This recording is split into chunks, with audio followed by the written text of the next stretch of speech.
Hey, how's everybody doing today? Boy, I tell you, I'm dropping everything. So look, first of all, this is the last show of the year, and I have a great guest that's going to be coming on tonight, brother Brian Reynolds from the Most Wishful PHO Grand Lodge out of Florida, if I'm not mistaken. He's going to be coming on tonight. Greetings, brother Lee Hall. I had some technical difficulties earlier when I was trying to go on, but now I'm all ready to go on, and this is going to be one of those shows that we're not going to forget. It's the last show of the year, and like I said, my guest tonight is going to be brother Brian from the Most Wishful Prince Hall Grand Lodge PHO out of Florida, and we're going to be talking about a little bit of philosophy as far as Freemasonry is concerned. And I'm going to say this: if anybody comes on this live feed, this chat, looking to cause disharmony within this chat, you will be discontinued, period, bar none. You can ask questions, we cool with that, but there will be no name calling along this feed. We don't do that here. This is not what Masons do, and this is not what we're going to allow to take place. So with that being said, as soon as he calls in, we're going to get started.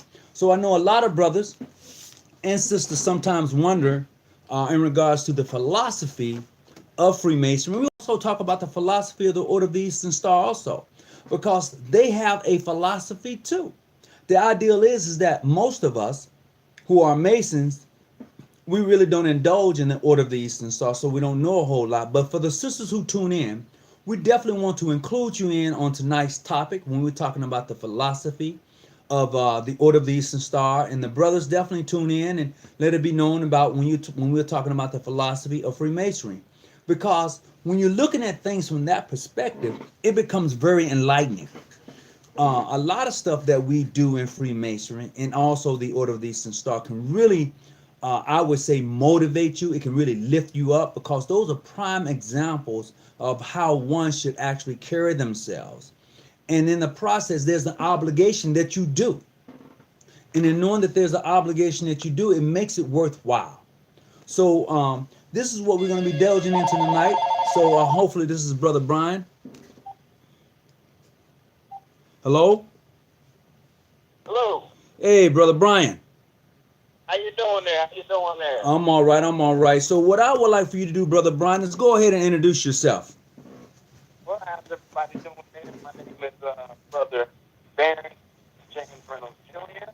And as of this moment, I actually represent the lecturer's position for the Most Worshipful Meridian Grand Lodge for the free and accepted in the ancient York Masons here in the United States, representing National Grand Lodge for Prince Paul origin. Okay. Okay. I just wanted to clear it up because I did put PHO on there. So Yes, it was sir, absolutely. okay. So it was a little muffled at first. So go ahead and give your name again. Yep, Brother Baron Reynolds. Okay, Brother Reynolds. So I know that you invited me to be on your show, and first of all, I want to say thank you for allowing me to be on the PHO show. It's a well governed show. I would say that if you want to tune into something that's going to be interesting, tune into your show. It's on broadcast. Where they can find your show, bro? Yes, sir. It's going to be on Blog Talk Radio. You can find us on Blog Talk Radio. Feel free to tune in. We're going to go ahead and be on this Wednesday. There, definitely shout out to Grand Master of Florida for PHO, Grandmaster Cleon Williams. Definitely send a shout out to Brother Clark, Imperial Potentate here for the state of Florida. Also, Sister Von Der Yeldale, who is the editor for the York Rite Bulletin for PHO, and also Mr. Get It Done himself. He serves secretary, all of the above. We call him Magic Martin, but Brother Christopher Martin, who's also on the show. And also want to give a shout out to Sister Sarah from Texas, who holds it down, and she bakes some of the best goods in the PHO business. So definitely to all my people over there, shout out to the PHO radio show. I'm excited to be on here right now live with Brother Tony Muhammad. For you who are tuning in tonight, please share the video. Please hit subscribe. Please hit the likes. You know, we're just trying to make some things happen. And this is that connection I often talk about when we're talking about Freemasonry, Brother Brian, is the mere fact that you reached out to me, I have reached out to you, and I feel, and you can correct me if I'm wrong, but I feel that we have the connection as far as Freemasonry is concerned to where we give each other mutual respect regardless of our jurisdictions. Absolutely, absolutely, absolutely. You know, me here with Brother Tony Muhammad, and myself, Brother Baron, like the Red Baron and Snoopy, as I do like to say. Right? You know, definitely want to say that, you know what, we actually, you know, this is what it's all about. You know, it's all about, you know, spreading that cement, but spreading that cement while it's wet. And while it's wet means that it does have love. Mm-hmm. Doesn't have any hate. Because when you do have hate to this, the brotherly cement that you go ahead and spread, you can't spread it because it hardens up just like the heart. So we definitely got to definitely keep that in mind and let everybody, you know, especially in today's day and time, man, just come together. You know, that's the key thing, and I'm all about unity within the Masonic community, no matter what jurisdiction. Even on our show, we always say it don't matter if you're 4 letters, 2 letters, 3 letters, no letter. It's all about working about the work. You said no letter. I don't care if you got no letters. I'm telling you, bro. I don't care if you listen, man. I don't care if you got no letters. Everybody puts a lot of reputation on affiliation. However, if you go ahead and go into the deeper readings of Freemasonry, you'll find out that the organization does not make the man. It's the man and what he brings to the organization that helps uplift the organization. Right, right. So before I get started, I think this brother Fred Anderson just popped up. He was like, bro, you got to send me a shout out. So I'm going to send a shout out to International Free and Accepted Masons, Christopher Addicts Lodge, number 51. I just want to send you a big shout out. Thank you for supporting. So we're going to go right into it, brother Brian, and just give me your opinion of the philosophy of Freemasonry. No, before you do that, can you give us a little history on PHO? You know, PHO. Oh my gosh, man! If you're talking about going back in the day, of course we do know that as African American, and I'm not saying African, but African American Freemasons. When we look at where Freemasonry actually comes from, it does come from, of course, the lodge that Brother Prince Hall and African Grand Lodge actually stemmed up. However, we all went in our different areas and everything. But when you actually break it down as far as for PHO, when PHO actually came to start, it actually was the formation actually of 4 different lodges that came up and that stemmed from African Americans being initiated through a lodge. And I believe that lodge, I'm trying to find where it was constituted. It was I want to say right around 1770. Okay. I want to say is right around the time that it was actually done up and put together. 1775. Excuse me. It was lodge number 441 with Sergeant Back, who actually was part of a British regiment. Right. And they came together at that time and actually initiated African American men. Of course, we do know at that time in America, there's a lot of stuff that goes on. Of course, African Americans weren't allowed to read at that time. So they weren't given the proper due or proper rights and everything at that time. And why should they? It was a huge a business thing, as far as working plantation, working things up for the people of European descent that were here in America at that time. So were there free gentlemen? Absolutely. However, the vast majority at the time were not freed and were working as slave labor. So here goes these free gentlemen all together. That was on March 6, 1975. And you have these guys by the name, of course, of Prince Hall. I may mess up some names here. Cyrus Jombas, Weston Slinger, Thomas Sanderson, Prince Payton, Cato Steen, Boston Smith, Peter Best, Fortune Howard, Prince Reeves, John Canton, Peter Freeman, Benjamin Tabir, and Beth Perform, and Richard Tilley. So But these gentlemen were initiated in, and as far as Freemasons, and I could probably elaborate a little bit longer and everything on it. However, just to give you a little bit of the fast-forward version, these gentlemen were working, of course, as a lodge, and of course didn't get any recognition or anything. So what did? They decided to take matters into their own hands and go ahead and get a charter from where? From England. So they got their charter and everything from England to go ahead and meet and go ahead and to go ahead and meet and everything. As far as from there, coming up, go ahead and fast forward a little bit more. They didn't hear anything as far as back from England or the Rose, and at that time you had the moderns and you had the ancients that actually came together to form the United Grand Lodge of England at that time. Now remember this, now keep this in mind, a lot of people don't like to talk about this, but over in England you had two different factions. You had the moderns and you had the ancients. Correct. They were more or less beefing at that time.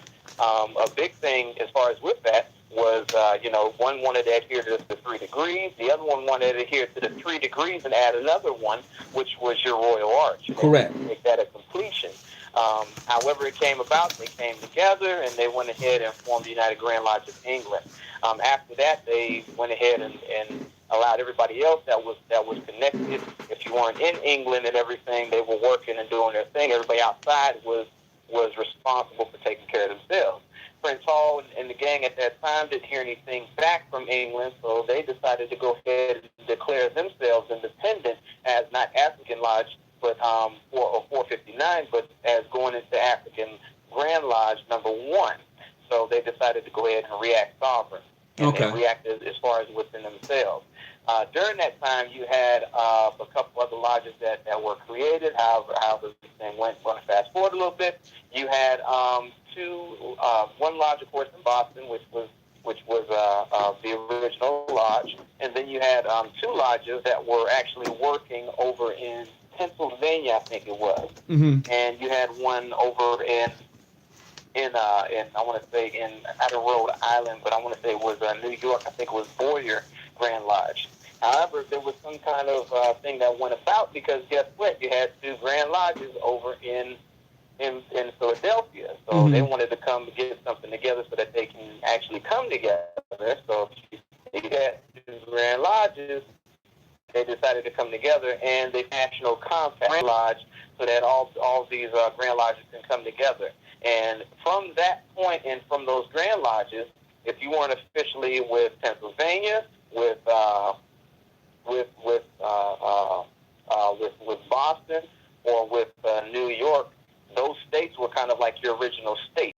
As far as for African American Freemasonry. After that, anything that was created after that, for the most part, I would say 90% of it was created through the National Grand Lodge. Okay. So, and one thing about African American Freemasonry, if you actually look at this, is historically done up.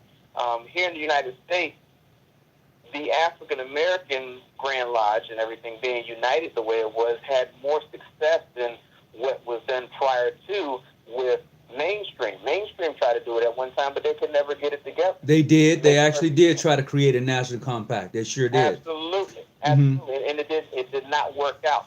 African American, Grand Lodges were able to come together, work all together and everything. However, the reason there was some falling out. So when the fallout and everything happened, you had a lot of the state right lodges that wanted to, or what we would now call PHA lodges, that wanted to react just like their counterparts, more or less. It's going to be, your mainstream lodges. And over here in the United States, it's just a unique form of Freemasonry because the Grand Lodges are per state. Now, if you look at England, they don't have Grand Lodges per state. They just have what? They have one United Grand Lodge. Right. So you had a lot of the mainstream guys, however it went down, however some of the state right guys that wanted to go back to doing the kind of what mainstream was doing and make their state just sovereign and kind of govern over themselves. So you had some states that actually broke off and everything from the national, and where they broke off, the states that broke off from the national still had some guys in leadership that still wanted to stay within those lodges, and a lot of them actually did decide to stay. as far as with the national, and they decided to go ahead and kind of stay operate through that. So now stemming from that, what do you have? You have PHA and you have PHO. So PHO had used, I want to say, Prince Hall, the Prince Hall name and Prince Hall origin for the most part before PHA actually started using either, most worshipful Prince Hall Grand Lodges.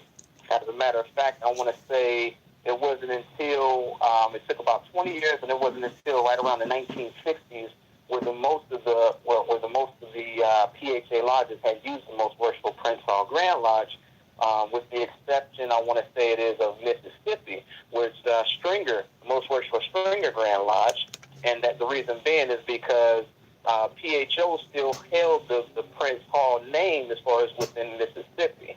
Another one that there was a little bit into was going to be actually my state, the state of Florida, because there was another. Here we go. We got a PHA 4-letter lodge that actually had everything together, and they're the most worshipful Prince Hall Grand or Prince Hall Grand Lodge, but they're 4-letter AF and AM down here in Florida. Okay, that's where you have the most worshipful.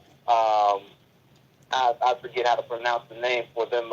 Most worshipful United Grand Lodge, as far as down here in Florida, and they right. all the way to Belize and something else. I have to look up the actual name. Please pardon me on that.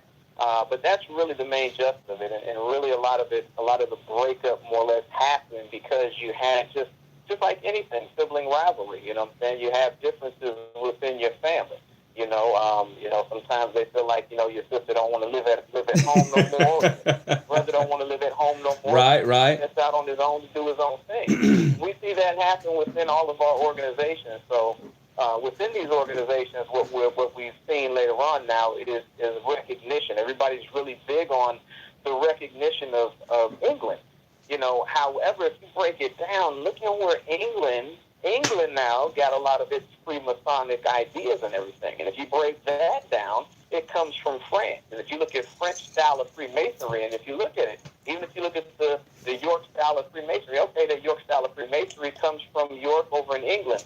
But if you look at the highest house within the York style of Freemasonry, what is it? It's the Knights Templar. It's not the Knights at the Round Table with King Arthur. No, it's the Knights Templar. Those Templar Knights were French Knights. Wait, you need to say that again, because a lot of us don't know that. Repeat that again.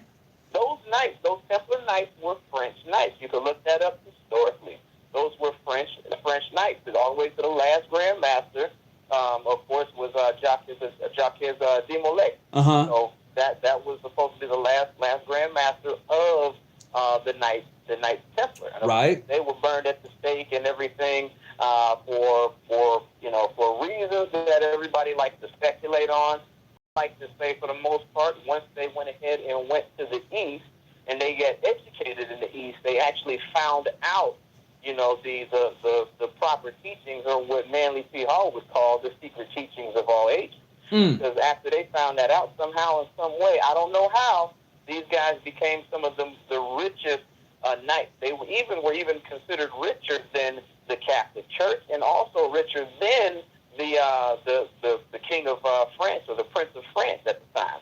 Which, if you break everything down, when they were taken over, disbanded, the King of France wanted to kind of get his hands on what they had amassed. So if you can go ahead and look into that for yourself, as far as with the Knights Templar and everything from there. But those were French style knights. Even the thing that we call the Scottish Rite, the proper name for the Scottish Rite when it was said, it was Esoteric.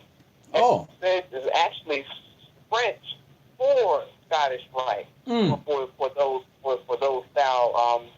those style rites and everything. So if you look at the origination and everything with that, a lot of that is going to go ahead and come from French too as well. So if you actually break it down, and of course, England was the first one to announce themselves as Freemasons and everything from there. But if you look at the French style Freemasonry, especially that's done up today, there are multiple Grand Lodges within the country of France. And a lot of those Grand Lodges actually work in amity with each other and work together collectively with each other. Right. One brother just posted 1307. in regards to the Friday the 13th. Oh, perfect. There you go. There you go. Friday Yeah. the 13th. And we're not talking about Crystal Lake with Jason. So Oh we're no, not talking at about all, not Friday at the all. 13th.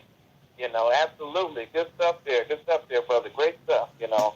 Um, and definitely a lot of stuff to try to just go ahead and try to cover, you know, really what you're going to go ahead and get right now is the summarized version. And I tell everybody all the time, if you're going to go ahead and look, and if I displaced or said something that wasn't in total, you know, in total conjuncture with what's in the readings and everything, I humbly apologize and ask that you accept my apology. However, what I'm going to go ahead and recite and say are things that I have read and have come across and everything from there. But I tell everybody all the time, you know, if the best thing to do for me is to go ahead and tell you what a bridge is, it's on you to go ahead and cross that bridge. Once you cross that bridge and you come over with more than what I ever had, I want you to go ahead and give it to me so I can put a little bit of it in my bag. There you go. And that's what it's really all about, building those bridges and tearing down those walls. Because a brother put up the other night, he said, two things the walls do for you. A walls can keep you in, and it can hold your enemies out. So, so you know, sometimes it's not necessarily good to build those walls, especially if you're trying No. to educate yourself, especially when you're trying to see something a little different. And earlier, when you and I talked, I even told you, for myself, I'm not a Christian. And Right. we got into that conversation. I was saying, because as I began to travel and to read for myself and find out different things for myself, then I began to see things from a whole nother perspective. Because I was brought up in the Baptist church. Let's Baptist Right. Missionary Baptist Church. You know, going to church and being there all day long, going to Bible class, going to just the whole, you know how it is at a black church. Come on now. Oh yeah, We absolutely. there all day, and then they're gonna feed you at the church too. So it was that type of upbringing that I had. Now, do I disagree with it? No, because our family, my mother, my father, did the best they could with what they knew and had. Absolutely. So in doing that, then when you grow up, you begin to do the best you can with what you have. So you educate yourself, you find different books, and you move on from there. And that is the progression that I think all of us need to have. Everybody is on this journey, trying to seek more light or to educate themselves in regards to what the philosophy of Freemasonry, and what does Freemasonry have? How can Freemasonry help me to be that good man, right? Or that better man, as you and I was talking earlier today. And the same thing goes to the sisters of the Order of the Eastern Star, as they begin to practice their journey, emulating those five herons of the order. So we all have those individuals that we look Right. up to in our journeys. Now, I would say this: in the process of being initiated, passed, and raised, there are going to be some individuals in your lodge that stand out more than the rest. And then you're going to look at them and see them from a different point of view than what others may see them. They may be even become your hero in the Masonic order. You know, um, Right.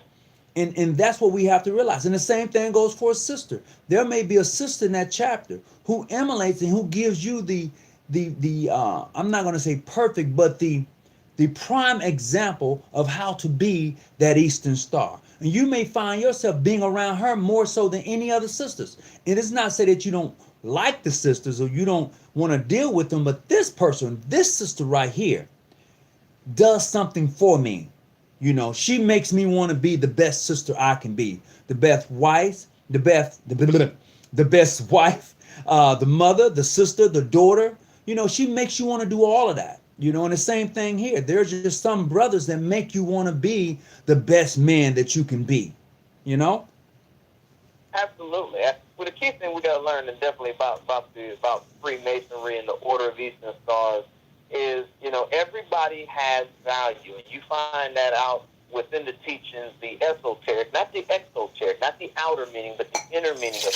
You start to find out everybody has value. Mm-hmm. That's what you have to take with you, is that everybody, it doesn't matter, they have value. Right. If you think that the doctor is more valuable than the sanitation specialist, You go ahead and let that sanitation specialist not pick up your trash or your garbage for about 2 months. That's true. See how unimportant he is. So we have to always have that mindset that we can learn from everyone, and that's the key thing you have to look at, especially as a Freemason, and knowing that everybody has value, that everybody comes to the order. And remember, it's not to make a man good, but make a good man better. So you're already coming there as a good man. How do we get better? That's an amazing thing for you to ask, because guess what? We do that by exchanging ideas, by sharing ideas in the lodge.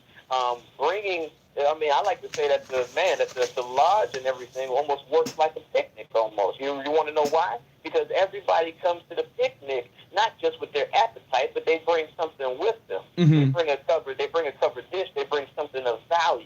And that's one of the important things that we have to remember about Freemasonry. The guy that serves as the Tyler sometimes can actually do a 10 times better job being that Tyler than somebody can being a secretary, and vice versa. Right. But however, we do learn. We take time to go ahead and learn those different things, and we learn it through of course, the philosophy that they have that's been given to us as far as within Freemasonry itself, for the American style of Freemasonry, which is going to go ahead and come from that book known as the King James Version of the Bible. Now, it's important too to know too. This is going to be for people that are initiated on this level, and if you're not, that's okay. That's all right. You just go ahead and look it up. And you seek the truth, for you.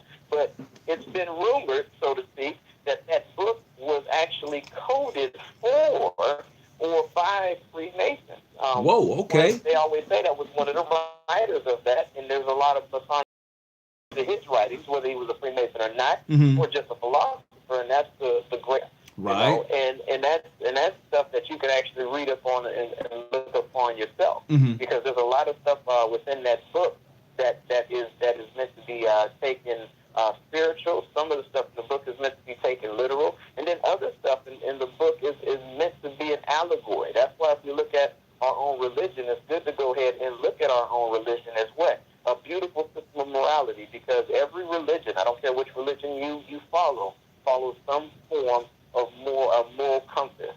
Okay, listen what I just said, a moral compass. So it's a beautiful system of morality. It's veiled in allegory. So guess what? A lot of these stories and stuff are going to be veiled in some kind of allegorical story, or some kind of deeper story. And it's illustrated by what? It's illustrated by symbols. The key thing for you as a Freemason, and really as a free-thinking human being, is to find that, of course, for yourself. And you start finding that once you start going ahead and seeking it, of course, for yourself. Because that which you seek it, a lot of times you'll find is actually secretly seeking you as well. So if you go ahead and make a couple steps towards it, you will find it will make a couple steps towards you. So it all comes down to what that great mode that says, "Man, know thyself," and that's written in almost all the philosophies, almost all the holy books. Man and woman, know thyself. Because once you know yourself, it's going to make everything a little bit more simpler to understand everyone else. Right. So earlier when we was talking, we was the show we was going to go into the philosophy of Freemasonry. I know, and from what I understand, your jurisdiction, do they practice more so the York Rite or the Scottish Rite? We are. That's a great question. We are actually very uniquely based on, and I like to say our home style.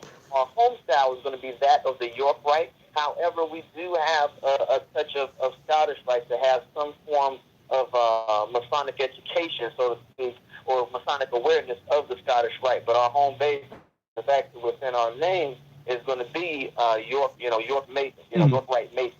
However, there are a lot of us that are involved in it, that are a little bit evolved to know the deeper meanings of it. And, to know that it goes a little bit level, man. Now you start getting into the meanings as far as with the Quran, and some of the philosophies and ideologies and everything as far as from the Quran. You start going into other books, you start, seeing some of the things that are within Kabbalah and things of that nature. But taking all those good things and everything, we start to go ahead and realize that this is some of the stuff that that not only been in the religions, but Mm-hmm. you start to see as far as motivational speakers that actually speak on a lot of this stuff. They just choose not to call it that kind of philosophy, or that like I like to say, hermetic science Uh-huh. or hermetic philosophy. Right, right, A lot right. of it is hermeticism. You start finding that hermeticism. Mm-hmm. That's within that. And another good book to go ahead and read for hermeticism is going to be the book, the Cabal Yarn. It's amazing. It's actually written by the Three Initiates, is what it's actually called. Uh-huh. Amazing. It's called the Cabal Yarn, the Hermetic philosophy written by the Three Initiates. And you're going ahead and delving into other things as far as within that book. I personally believe, other than your holy book for Freemasonry, I believe in a lodge you should be given, or brothers should be going ahead and getting not just their ritual and their holy book, but also a book on very good philosophy and philosophical standpoints within Freemasonry. And I may be a little bit outlandish with this when I say the Lost Keys of Freemasonry. No, brother, that's a good book to have. That and Yeah. Hammer's Key. Oh yeah, Hiram's Key. Yes. And one of the other ones, probably Manly P. Hall's magnum opus, is going to be the Secret Teachings of All Ages. Right, right. There's some things in there. Now, once again, I tell everybody, when it comes to things that you go ahead and read, you want to go ahead and, quite frankly, treat it like a piece of meat. You find whatever the meat is for you to go ahead and digest, and you cut away the fat. But Right. remember this: the fat is going to be that thing that does not work for you or work with you, and you'll start finding that out as you read, as you go on, as you meditate. It's amazing. In most of our religious backgrounds, we're taught to pray. What we're taught not to do is go ahead and meditate. And the main differences between both is this: when you pray, what are you doing? You're more or less talking. When you meditate, you're listening. You're taught to do what? You were given 2 ears and you were given 1 mouth. You're taught to go ahead and what? Listen. Mm-hmm. A lot more than what you go ahead and talk. So does that play into the fact of one saying to renew your mind? Absolutely. There's that one. What is it? Be ye not Transform. Be ye transformed by the renewing of your mind. Right. That's what you want to do. That's what it's all about. And a lot of people, just don't do that. And we talk about it on our show all the time. We're so bogged down, not right now, in mainstream society, what I like to call the Colosseum syndrome. Mm-hmm. Think about this: when the Roman emperor didn't want anybody figuring out what was going on within politics and everything, what did he come with? He came with the circus, with the Colosseum, with the gladiators. Yes. What do we have? We got football season, baseball season, basketball season. Every 2 years or so, we got what? We got the World Games. We got the Olympics and everything. While there's other stuff that's happening around us. That's more important stuff than sports. As a matter of fact, more important stuff than entertainment. Absolutely. And think about it, man. There's a lot of people, and think about it. Where focus goes, energy flows. There's a lot of people that can tell you all day long who's going to be the draft pick, who's going to go ahead and make Rookie of the Year, who's going to the Super Bowl. I mean, they could predict that better than any psychic in the world. However, if you ask them how much they know about themselves, they look at you with a puzzled look. Mm-hmm. Because they have it and look at it. I mean, what's your life purpose? Are you being of service? They say that a person that's not of service will make somebody else nervous.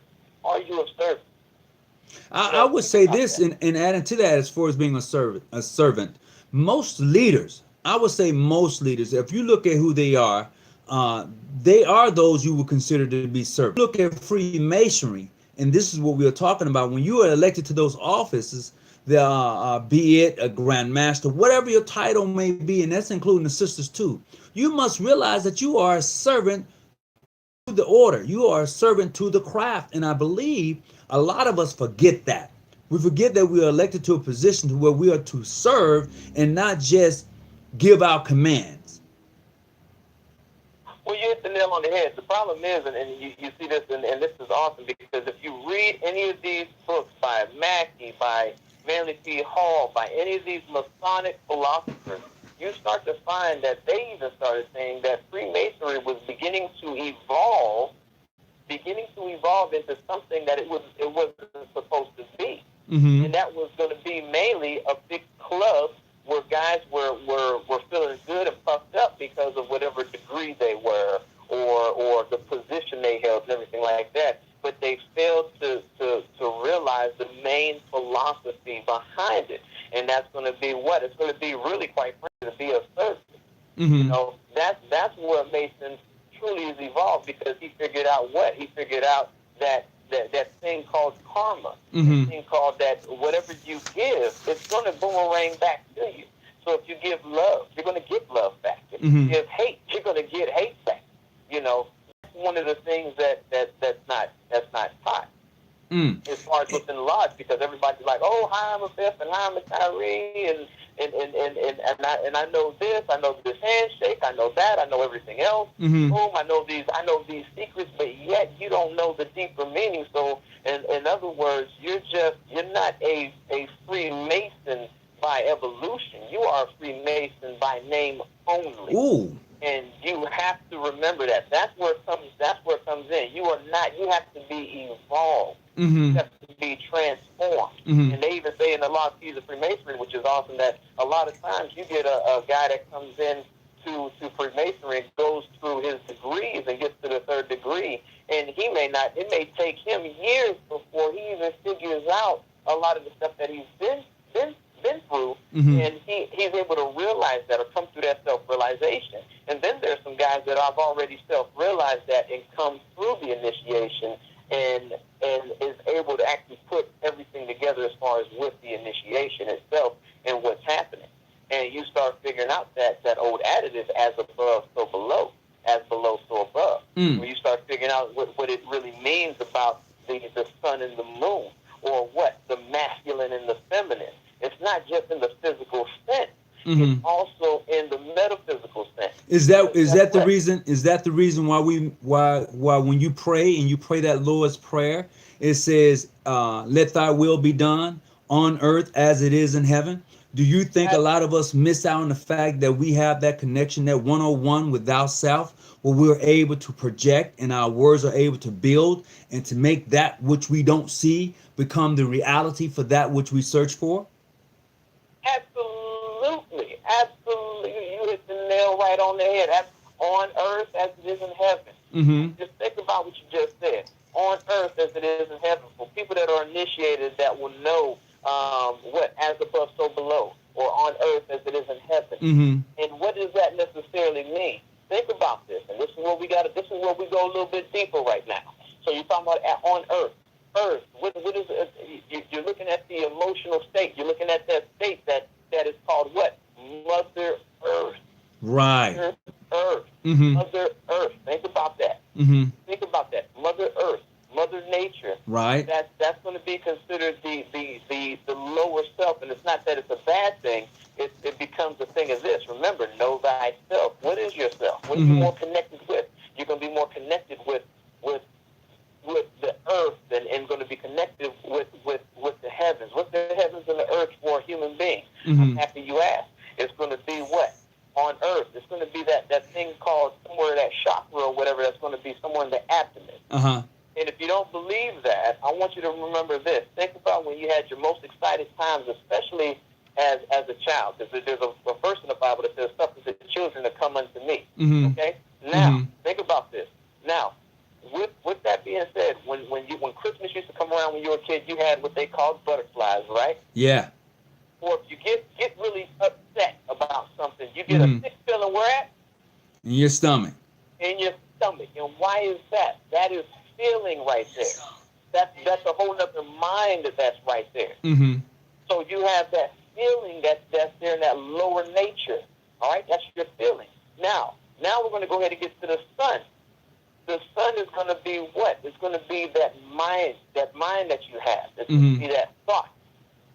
So what happens, we know this, when you go ahead and take thought, which is masculine, you take feeling, which is feminine, and you bring them together, what do? You create something. Just like a man and a woman come together, what do? They create another life. So when you add your feeling to your thought, we know with the law of attraction and the law of vibration that's taught within the realm of Freemasonry, but it's not taught to us, that you're able to go ahead and create that which you are to become. So why do you believe that's not necessarily taught to us? You know why? It's given to us, and when you think about this, and I'm gonna tell you why. Because once you start coming to that realization that you are a creative being, Mm-hmm. that you were here to go ahead and live your making and not make a living. Woo! That, You need wait a minute, brother Brian. You got to go back and repeat that. Can you repeat that one more time? no, when you come to that state of realization and figure out that you were here not to make a living but to live your making. I'm gonna have to take that one. That's when the whole game changes. That's deep. That's when the whole game changes. That's what's not taught in Freemasonry. Think about this. Why do you think the mainstream Masons, once brothers started going ahead and learning Freemasonry and coming about Freemasonry, why do you think they weren't that pressed to go ahead and give the ceremonies and everything to the Freemasons, to the African American Freemasons? Because guess what they did? They gave you the vehicle, but they didn't give you the manual on how to work the vehicle. Ooh. Okay. That's what they didn't do. So remember this. Just like a kid when he plays a video game, he doesn't open up the manual. He starts figuring out for himself because he starts plugging and playing around. And he starts. Yes, we do. Yes, okay? we do. So what we have to do, and that's why you can tell who takes Freemasonry seriously and who doesn't. You have to plug and play and start figuring this out. But you can't do it without having a silent tongue, attentive ear, and an open mind. Well, that brings me to this here then. Why do you believe that those who come into Freemasonry, even though you have to have an open mind, yet find their minds closed? I mean, just closed. No other opinion. They don't want to take other opinions. They don't want to do their own research. They only go by what other may have said or whatever. But this is it. That's as far as they go. Well, the reason being is this, because it goes back to that old adage. When the student is ready, then the teacher will appear. Ooh. When the student, listen to what I'm saying, when the student is ready, that's when the teacher will appear. Uh-huh. The teacher will appear when the student is ready. However, it may take years for that person, that human being, to be ready. That's why we have that saying that we go ahead and we meet on the level. So you can remember this, at your degree and everything. Now remember, it's not so much the symbolic degrees that we get within Freemasonry. I don't care if you're 33 or if you're 333. You could only talk to someone at their level of understanding. Mm-hmm. For them to actually understand where you're coming from. If I speak 5 languages and I know that my brother right here speaks English, my native tongue is going to be Portuguese, I got to come talk to him in English. Right. I may know a whole bunch of different languages. However, I need to go ahead and talk to him at his level of understanding. I have to talk to him in that language. That's what people miss about Freemasonry. The problem is a lot of guys get these degrees and learn these secret codes and everything, and they fail to realize that it's all in vain. Because I might know a secret code or whatever, to get on a military base that you don't know. It doesn't make me any smarter than you. Right. It's the understanding difference. And so when you look at it from that point of view, and we was talking earlier in regards to the first 3 degrees, when you were giving your lecture, you was giving the breakdown on the modern and ancients and how they came together and to formulate what we know today as the United Grand Lodge of England. Now, that is to say that Royal Arch degree, because the topic tonight is about the philosophy of Freemasonry. So that Royal Arch degree, for which so many Masons, I believe that you should actually go that route first to complete your Master Mason degree. That's my opinion only from my reading. So I would encourage others to do the same. That why is it you think that when they came together, they broke that degree off from the Master's Mason degree? Well, once again, it goes back to that understanding. Remember, if you actually break it down, especially once you get to the Royal Arch degree, and there may be some people that may disagree with me, I would say this: that Royal Arch degree to me is one of the most important degrees, other than the first 3. and I'll say it all day long. Reason being, if you look at those Royal Arch degree, and all the people that have been through the Royal Arch degree, look through your book, look through your lectures. You'll see some things in there. Once again, you were given the vehicle, you weren't given the manual. So I'm going to go ahead and give you some cheat codes tonight. Tonight is just like playing Xbox, or it's like playing anything. And you don't have to believe or take my word for it. I tell everybody, man, go ahead. I just want to go ahead and tell you about the path. I want you to find your own way. That's the best way for any man to know himself, is to find it. And if you find the way, and I end up that I was incorrect on my way, please come back and teach it to me. Please do. I humbly say please do, because I'm always thirsty for knowledge. I am thirsty for knowledge. Until I take my dirt nap, if I don't go ahead and learn as much as possible, I'll just be a sorry sack. All right? So this is remember this. You're talking about that first three. Here we go. You ready for it? Let's go ahead and go on this ride. Let's go on this ride. This is why that degree of the Royal Arch is important. Now think about it. When you had it at first, it was just 3 degrees, and then it was the Royal Arch.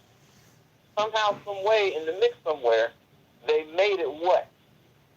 How many degrees is it to get to the Royal Arch? 3. It's three extra more degrees.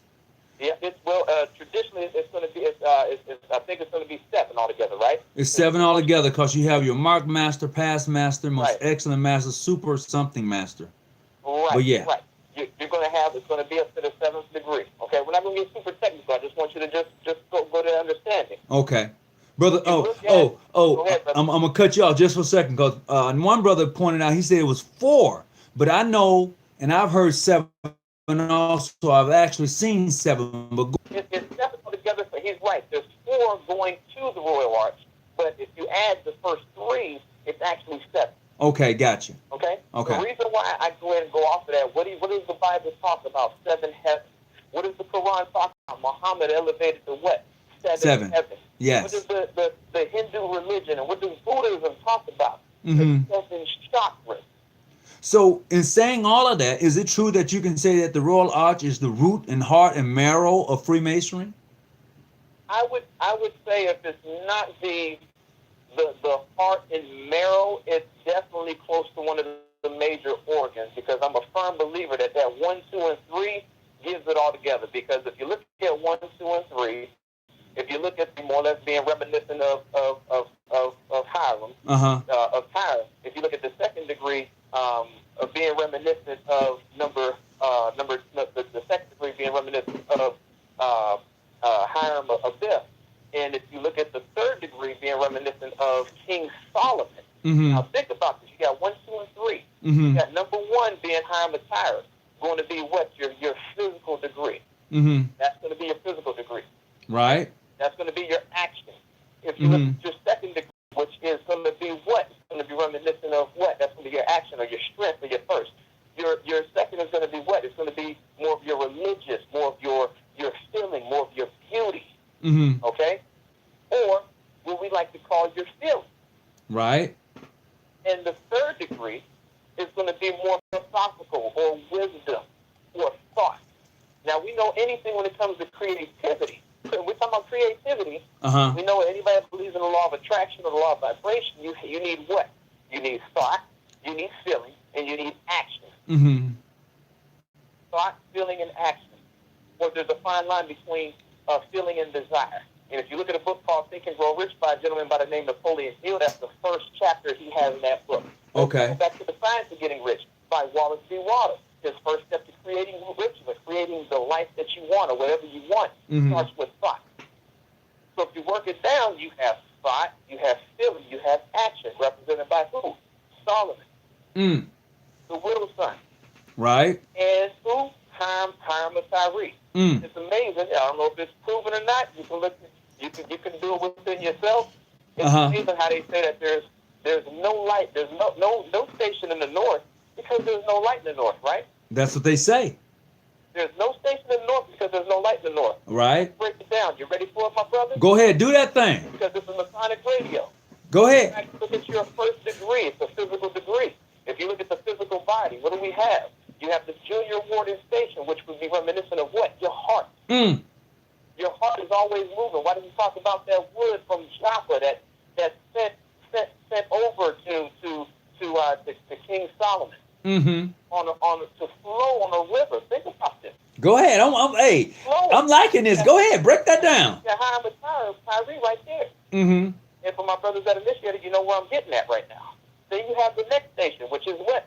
The senior warden station. Or you're going to find out it's going to be where's that cut at? It's going to be over in your stomach region. Uh-huh. That's your senior warden station. Mm-hmm. All right? That's going to be your feeling. That's your second degree right there. That feeling in the pit of your stomach. Last but not least, to go ahead and get to creation, where do you go? You go to the mind where you just have thoughts. Mm. And once again, there's no light in the north, because if you go across from the heart, what is over there? Nothing. That part of the chest is empty. Mm. Look at how your lodge is worked up, and you'll know exactly what I'm talking about. I'm following you so far. You hadn't lost me yet. So when you break that down, Uh-huh. even going through the lodge, it's set up over there in 3 stations. It's amazing how everything rotates back to 3. It does. The Father, the Son, and Holy Spirit. You have, going back to ancient Egypt, you have 3 different pyramids. That's right. Okay? You have the 3 different pyramids. Listen, look at the laws. The laws don't lie. Mm-hmm. Nikola Tesla, he said if you master 3, 6, and 9, you would hold the keys to the universe. 3, 6, and 9 happen to be that pyramid, whatever. Or my brothers that are initiated know about the royal arch. Boom, that's another thing that makes that thing so powerful. Mm-hmm. Or if you want to even go into Islamic side, what do we have there? You have Mecca, you have Medina, and you have Jerusalem. Mm-hmm. And he ascended where? In Jerusalem. For my brothers that are initiated know about Islam. He ascended in Jerusalem. Think about it. Jerusalem, or what? Jerusalem. You need to stop. Woo, you on fire tonight. Let me tell you. You definitely bringing that heat tonight, man. I don't even know where to go from there. I mean, really, because the show itself right now, bro, it is very enlightening. And this is what I've been trying to really bring forth to a lot of brothers and sisters on how to bring that, how to complete that circle. Because that's what it is to me, is that circle. How do you complete that circle to where you're able to find that balance in your life to where you don't have to be too much one way versus the other way? And that's going to take some work. And everybody's not willing to put in that work to become so balanced. Well, the thing is, and you ready for this? It was for people like myself, for people like yourself, for people that have even 10 times more knowledge on this subject that I can ever have. Mm-hmm. It's not ours to hold, man. You have to give this to people, man. Especially within our order. You give it, if there's something that they don't understand or they don't want to understand, that's fine. Mm-hmm. But you still throw it out there so that what you want to raise up right now is just that thought, like, well, maybe he could be right or maybe he can't be right. However, I'm going to look it up. If you look it up and you prove me and Brother Tony wrong, thank you. We have done our part with this universe. The grand architect of the universe knows that we have done our part because we have caused you to use what? To use thought, to take action. Mm-hmm. And hopefully to feel a positive love of emotion. Right. And that's what's going to go ahead and help whatever you want that flow in the ocean. And that is the important thing, I believe, that we're going to all have to come face to face with one day. Is the mere fact that once you put this all together, you're going to realize that it's bigger than you. And I've said that throughout the whole year. I would say through at least 80% of any of the shows I've done, is that when you see this thing that we call Freemasonry, you must realize that it's bigger than you. The knowledge that you have, once you're gone, it's gone too. The best thing anyone can do, as you just said, is to take that and give it to somebody. Absolutely. The key things we have to learn, and this is something I try to go by in life, and I thank the great teachers, for instance, like the Les Browns, like the Dr. Norman Vincent Peale, like the Tony Robbins, the Manly P. Halls, who puts this kind of teachings out there. Mm-hmm. Remember this. I mean, down. I tell everybody all the time, you know, you have to, if you follow these 4 principles, and these 4 principles can be found somewhere within Freemasonry or any type of religion if you go ahead and look. You want to have that positive attitude of gratitude. All right? You want to know where focus goes, energy flows. Why is that? Because what you focus on is you're going to feel. You want to know that the secret to living is giving. Because why? Whatever you give, you're going to receive. And the key thing you want to receive, and probably one of the most important things, even closer to gratitude, is going to be like the greatest power. There's no greater power than love. Yeah. There's no greater power than love. And remember this, a grateful spirit, a grateful mind, a grateful feeling is the feeling that lives the closest to God. I'm going to say this here. I'm going to say this here. I have Brother Freemason Unlocked, who's supposed to be coming up next.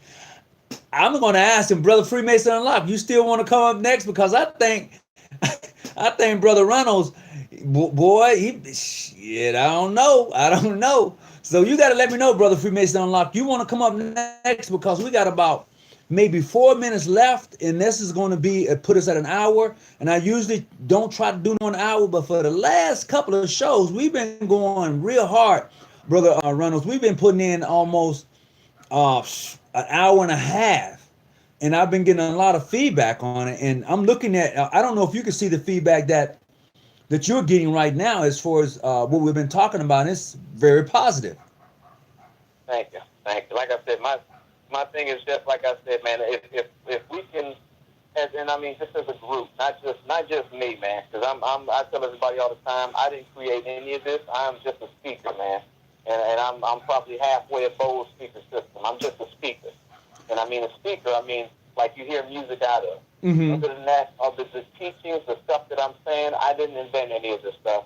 This is stuff that has been taught through the ages. This is that age-old knowledge. Well, this is the stuff that's in the Egyptian glyphs. This is the stuff that's written in Hebrew. This is the stuff that's written in Greece, Rome. This is the stuff that's written in the Amazon. This is the kind of stuff that's written probably on Easter Island. You know, we have to know.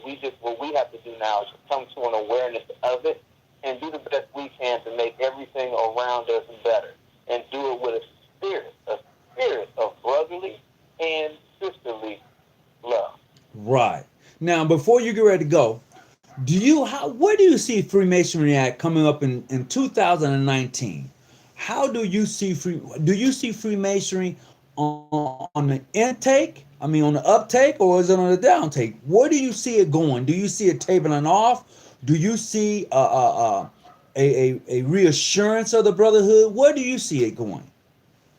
Well, it's going to be what we make it, and it's going to go where we take it. Remember, that's not going to help turn it on. That's going to help turn people off. Right. You know what I'm saying? So if they hear people, now I'm not going to lie, I've had people before tell me like, man, you know, you don't act like a Freemason, man. That's crazy, man. You want to first Freemason? You got to be a Freemason. I'm like, no, I ain't that I am. I am a Freemason. Absolutely, I'm a Freemason, and I'm proud of it. You know, well, yeah, because I know a couple of my homies that are Freemasons. I got a couple buddies that are Freemasons, and man, they do this, they do that, they do things that are out of character and stuff. But remember that people are watching, man. Yeah, that's true. They are. People are watching. So remember this: when we start, and you hear from people in the street where they start talking about, oh, well, my one buddy is international, and my other buddy's PHA. You know, they're cool and everything, but they can't walk in each other's lodges, or they can't get along and everything, and blah, blah, blah. It almost seemed like some game mentality, some stuff like that. Right now, I'm going to tell you straight up right now, that is exactly what we're portraying with our ignorance. Whoa. That is exactly what we're portraying with our ignorance. And I'm going to tell you right now, and I'm going to say this, and I'll be the first one to say it on this show, to set trip over what affiliation you are is ludicrous and it's juvenile. It's ludicrous and it's juvenile to set trip or act in any kind of fashion about I'm better than this or I'm better than that. Let me tell you something. Majority of the people that are multi-millionaires or billionaires did not go to Ivy League school. Okay? So your affiliation, for you belong to this or belong to that, does not make you. And it does not break you. It's just a difference. To me, I like to say it's a difference. Mm-hmm. You can't look at if you're with the lodge and they're doing things the right way, I don't care. Like I said, if there's no left. Remember, Freemasonry is about evolving. Mm-hmm. Because remember this, I don't care who you're affiliated with.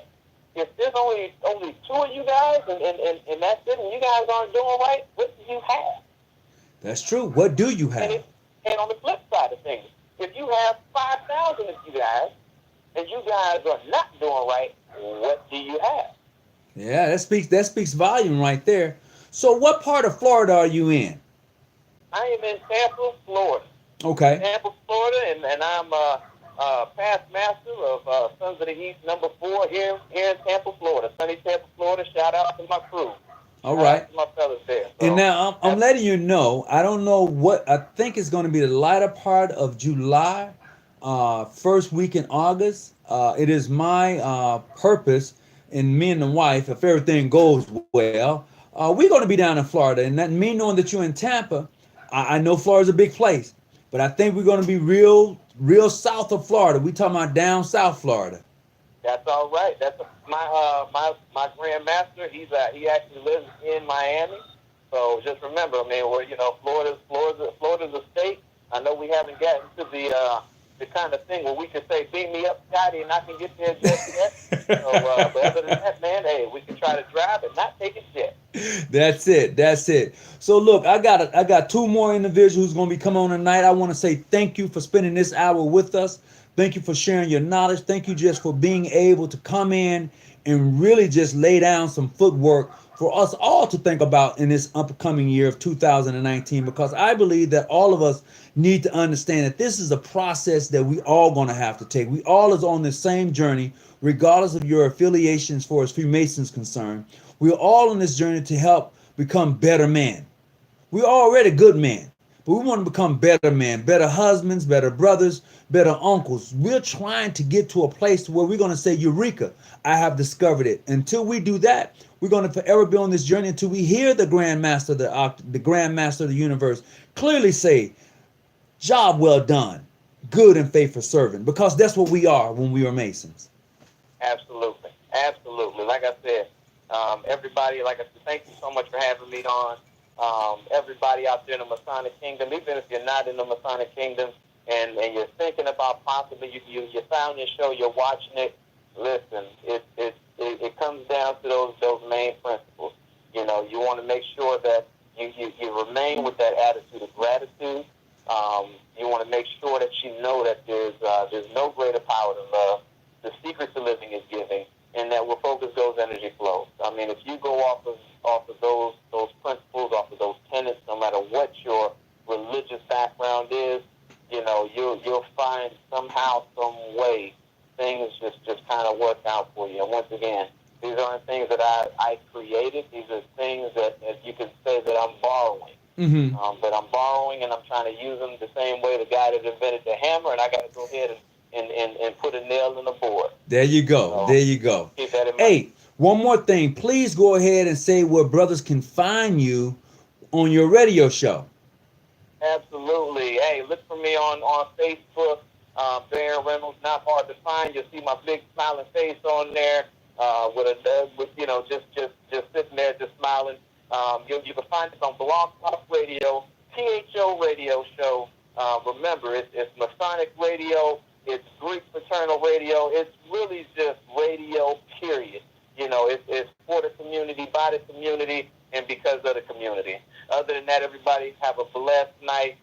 Peace, love, blessings. Brother Tony, thank you so much. I'm honored, and I feel much better and uplifted of being on your show tonight, sir. Well, I certainly appreciate it. And if I just got a text put up saying that my video just froze, but anyway, they can hear your voice, and I certainly appreciate you coming on. And we have next coming up is going to be Brother Phil Jackson was on last night, and but he's up next. So Brother Reynolds, I want to say thank you, and be safe tonight, okay? You got it, brother. Peace, love, and blessings. Peace. So Brother Jackson, Phil Jackson, you definitely is ready to come up, and I'm hoping that right now. If you can still, you said my video is frozen. I don't know if you can still hear me, brother Phil, brother Jackson. Definitely go ahead and call in. Just refresh the screen. Oh, brothers, ooh, it doesn't. Can you hear me? If you can hear me, could somebody say something?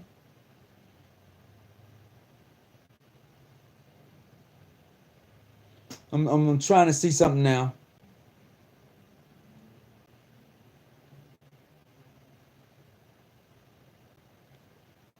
Is the screen still frozen?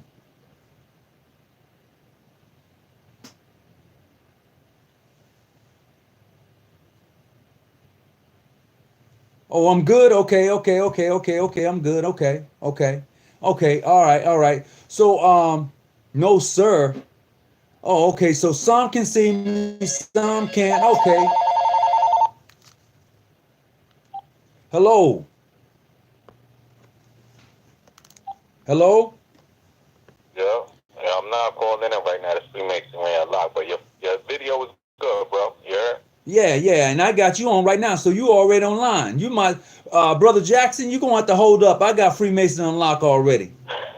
Brother Jackson, I apologize, bro, but Freemasonry, he called in. I guess he just wanted to kind of just go ahead, brother Freemason unlock. Come on, drop some moment tonight. Oh, nah, I just heard you saying your video was freezing, but it's not, though. Your video was good. Okay. Oh no, I got you now. You might as well come on with it. Oh, yeah. Yeah, the brother what's the brother's name again that was just on the That was brother Reynolds. He was from brother Brian Reynolds from PHA out of Florida. Yeah, gotta link up with that brother. He's pretty sharp, man. He's Mason for real, bro. You see, amazing for real, huh? Yeah, he was going in. So what's up, man? What you wanna, Okay, so I want to clear the air real quick. Real quick, I want to clear the air on something. Real quick, give me just a second, all right? Yeah. I want to get this number out for brother Jackson to call in. 619. That's going to be 286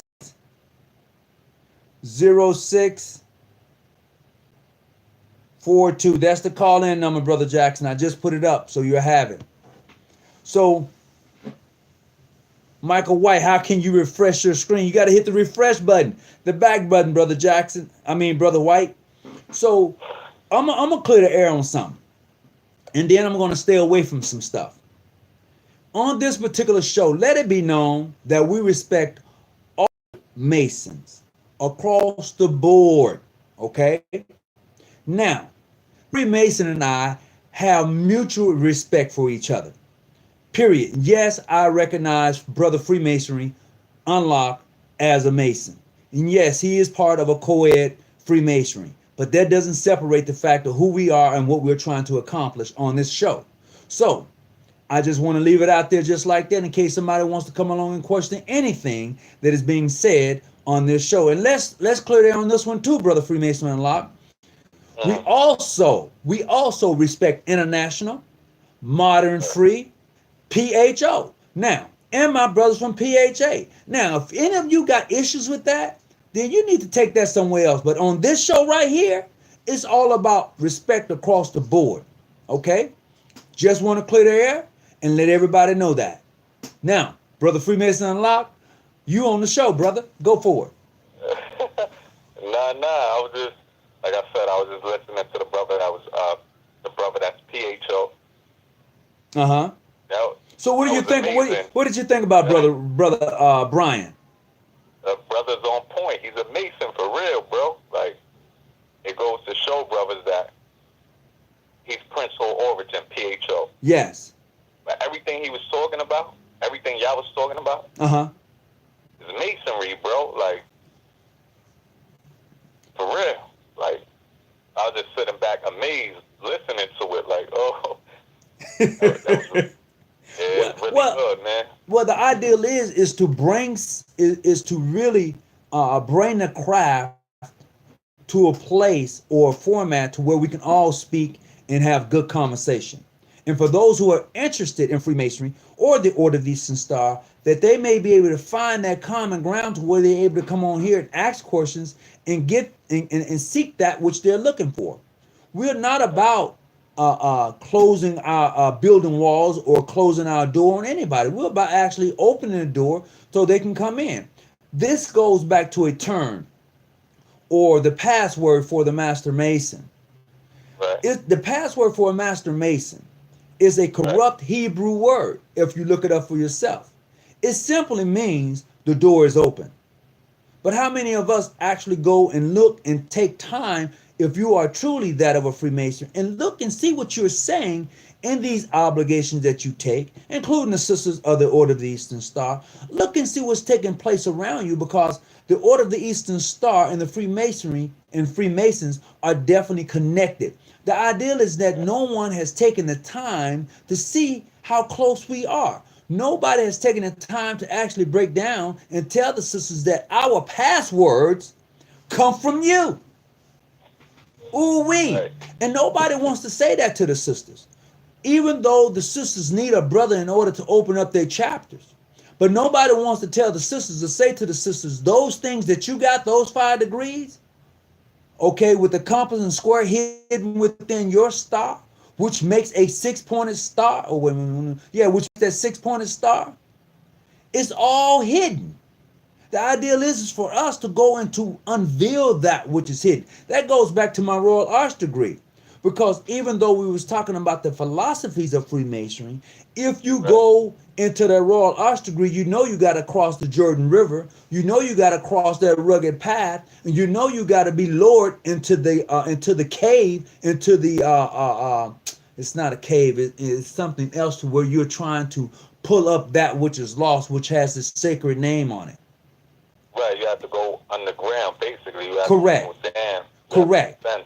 Correct. So in doing that type of work, a lot of us miss those points of things that are hidden in allegory, because we're so caught up in the fact of being part of this great organization. The chambers. Thank you there, brother Shahid. The chambers. So what happens is when we go and search and we're lowered into the chambers and we find that, and we bring that thing, we pull it up, and them brothers began to bring us up, we find that which is lost, but what happens in this whole construct of Freemasonry is that we miss the opportunity to forge and to build that friendship upon this great foundation of Freemasonry, because we are so hell-bent on being right.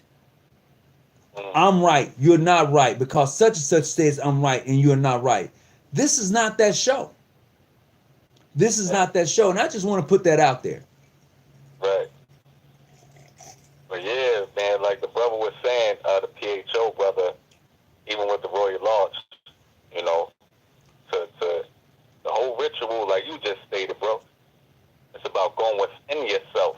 Right. To go down deep to discover the lost word inside of yourself. Mm-hmm. That's what it all boils down to. There's just different ways that the different degrees express the truth. And this is the important thing about Freemasonry, or the philosophies of Freemasonry. Let me share this with you. I'm gonna share this real quick. It's kind of funny. Let's see. Let's look at this thing. Let's look at this thing. Now, this is going to be some funny stuff to you when you begin to get into what I would call the philosophy or teachings in regards to Freemasonry, okay? So we're going to take a look at the 4th degree on the Scottish Rite side, okay? So it is said that the 4th degree on the Scottish Rite side, this degree teaches us that selfish thoughts and unworthy ambitions will corrupt and destroy the man. That's in the 4th degree. Right. That's what it teaches. Now we're going to go on to the 6th degree, the master of the brazen serpent. Okay, let's take a look at that degree. That degree in itself teaches that we learn from this degree that we must have faith in ourselves, faith in each other, and faith in God. Until we accumulate that, until we bring that together, we're going to be in a sad state. Now, you can have all the degrees in the world, but if you don't go back and look at what those degrees teaches, then you don't really have the rights of those degrees. You don't even understand why you on the Scottish Rite side. And you're not a Scottish Rite Mason until you're taking those Scottish Rite obligations. So, brothers, if you claim to be ancient, free, and accepting Masons, that's not necessarily making you Scottish Rite. They're saying that you practice the ancient Masonry, okay? And in saying that, then when you proceed to go up the York Rite or Scottish Rite side, and you take your obligations, be it on the Scottish Rite or York Rite side, then you become a Scottish Rite or York Rite Mason. So that's my little spiel. And the thing is, I'm gonna talk about this degree too, Freemason a lot. When you look at the 7th degree and the 8th degree, the 7th degree, which is the, I want to say, how you pronounce that word? Provost. It depends, provost and judge. It depends on your jurisdiction, but yeah, provost and judge. Yes, yes, which deals with justice. You know, which you should. It says justice should be impartial, temperance with mercy, and this degree teaches us that we should not judge so hastily. Right. But look at what we do. You know, look at what we do. We're going to tear up some stuff, you know, but without even giving it a second thought. And then we can go for a little bit farther than that. So even when you go to the 8th degree and the 9th degree, the intent of the builders, you know, we are reminded in this particular degree that each new honor is a step towards perfection. Each new honor earns a requirement and attention into your duties. So you have to pay close attention to your duties, because you're on this elevating path for enlightenment, per se, you know. And then let's talk about the master of the temple. All right, so that's the 9th degree on the Scottish Rite side. It says in this particular message, this degree and it puts the belief in a supreme being should be, let me see, should bind all my thoughts, okay, in the worldwide brotherhood. It should connect me to every brother. This degree, the Master of the Templar, which is the 9th degree on the Scottish, I said we should all be bonded and bonded in Freemasonry. But how is it that we get to this point that one thinks he or she is better than the next? I don't know where that teaching comes from. Somebody ain't educating somebody in Freemasonry. Somebody's not breaking that down. That's where I'm at right now. Somebody is not breaking that down in your jurisdiction, wherever you at. If you can't see that, if you can't grab hold to that, somebody is miseducating you. That should be another video, the miseducation of the Negro Freemason. Oh, shucks. Go ahead, talk to me, brother. Talk back to me. Yeah, no, I would just say, like, to keep it on the Blue Lodge, even though we could go into the Scottish Rite, of course, but the gist of it, I don't want to say too much because everybody has their, I don't know what the, but see, Sean, I don't know what the Masonic Research Lodge has as far as y'all rules. but see, this is open forum. Okay, let me say this here. The John G. Jones Masonic Research Lodge number 147 is based upon research in Masonry. It's not limited. This is an open forum. So we can talk about Freemasonry as it is, first 2 degrees. We could talk about the philosophy, or as far as York Rite or Scottish Rite degree work. Because I have been initiated, because I have the honorary degree and the 37th, the 33rd degree, and I have my 96th degree, I'm pretty open for any topic in Freemasonry. So it's just not limited. Now, if somebody else was doing the show and who was only a Master Mason per se, then they would stick to that. But this show right here is pretty open to Freemasonry, period.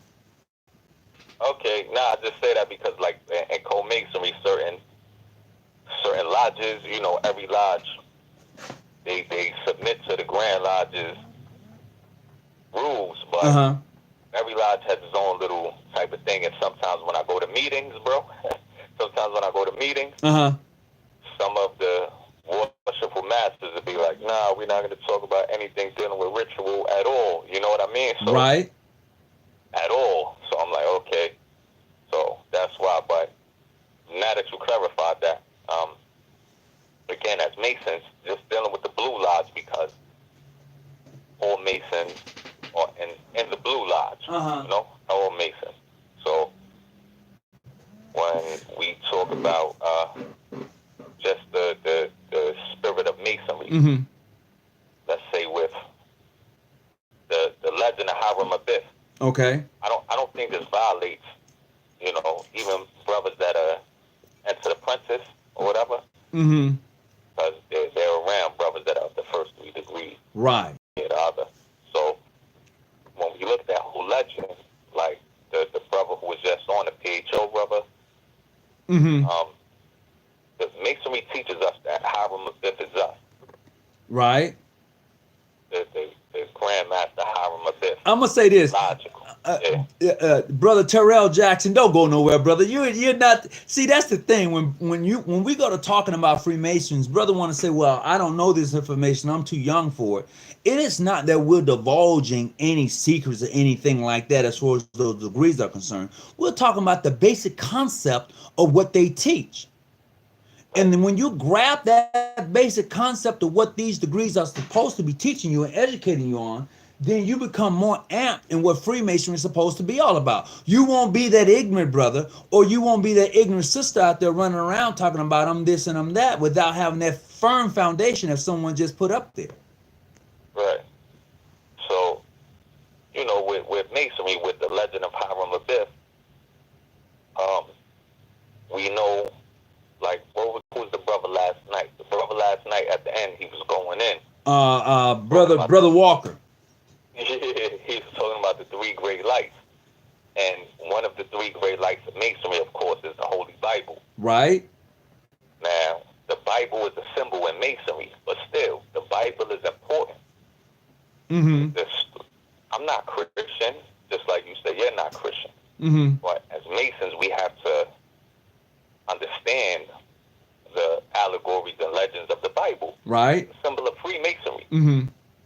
So, with the legend of Hiram Abiff, it's like, as Masons, we know that Hiram Abiff is a symbol of us. Hiram Abiff symbolizes every Freemason. Right.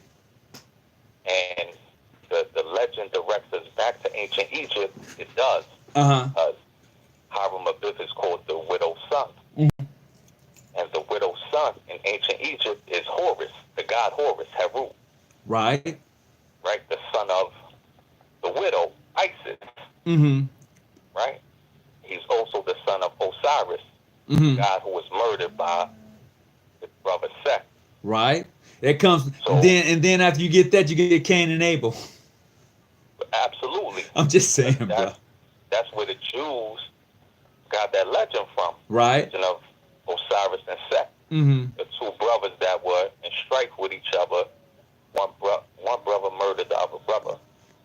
And those 2 brothers symbolize 2 aspects of ourselves, the higher self and the lower self.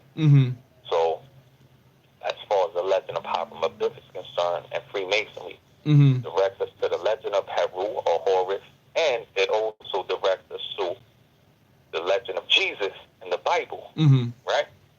So when we go through the Master Mason's ritual and it tells us, you know, this night you have imitated the greatest man. It depends on your jurisdiction. The words may be different, but you have imitated the greatest man in Masonic history, right? Or the greatest Freemason who has ever lived.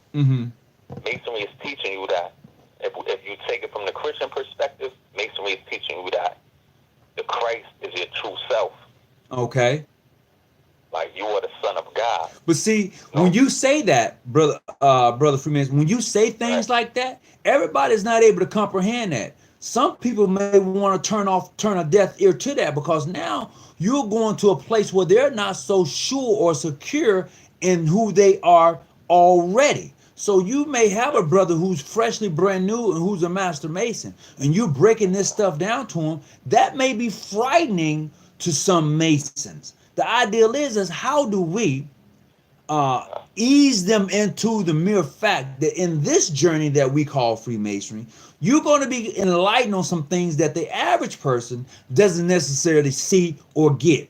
This is why it's important. I did a video called Hidden in Plain Sight. This is why it's important that when you are a Mason and you watching and paying attention to movies, you're going to see things in movies that the average person is not going to even see. That's a fact. Well, I would say that at least when I first came into Freemasonry, right? Like I told you, I was a black ancient free and accepted Mason. Mm-hmm. My instructor, I'll say master, but certain Masonic jurisdictions use the term instructor or coach. Right. He was a Sufi, basically, like a mystical Muslim. Uh-huh.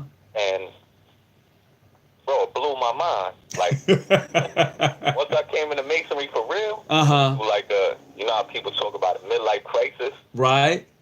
I went through a midlife crisis in my early 20s coming into Masonry because I was like, I started questioning things, what I was learning through the lodge. Mm-hmm. And how do I know? Because I was of the Muslim persuasion personally, right? Right. And I was like, the Quran this is what I thought. The Quran is the word of God, and this is what it is. But Masonry, bro, Masonry forced me basically to reevaluate a lot of that. It will. Question this. You're absolutely right. Freemason will force you to reevaluate. But how many people want to reevaluate? Because what I see a lot of times is brothers come into the craft, sister come into the craft. They want to hang out with a young party group. They want to hang out with the brothers who like to toss it up all the time. And there's nothing wrong with that. But when I came in, those brothers who were of age, they went to their room and had a drink. You didn't necessarily catch them out at the bar or anything like that, really turning it up or getting drunk. You may see them have a drink, but they ain't gonna be to where you're gonna catch them slipping. Right. But today's Freemasons, I'm talking about them young brothers who come in at first. Now they may mature and grow up, but when they first get in, they don't catch the essence of Freemasonry as it should be taught in the lodge, as it should be taught in the chapter, especially in the Order of the Eastern Star. And I say that only because when you are in the Order of the Eastern Star and you're emulating those 5 herons, each of those are steps through life. Right. Each of those ladies represent a phase and a step through life. And if you don't watch yourself, you catch yourself tripping and slipping. This is why it's important that we must have good instructions in Freemason. This is why it's okay and it should be a great thing to go outside of your boundaries, to visit and to fellowship and to find out and to know for yourself in regards to Freemasonry. Because as long as you stay at home, stay in your wall, stay in your circle, you're not going to grow.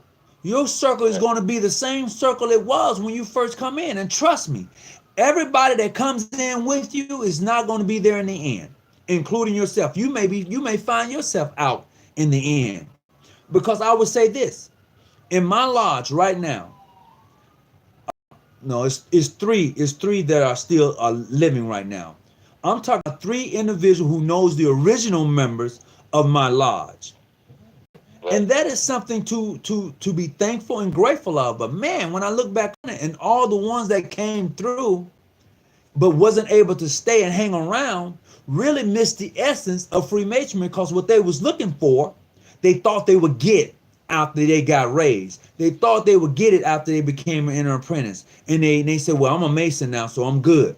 You ain't good because you don't even understand what you just did. Or they get raised and say, well, I'm raised now. I done a thing. But you hadn't done anything because you yet to really understand the completeness of the degree work. Right.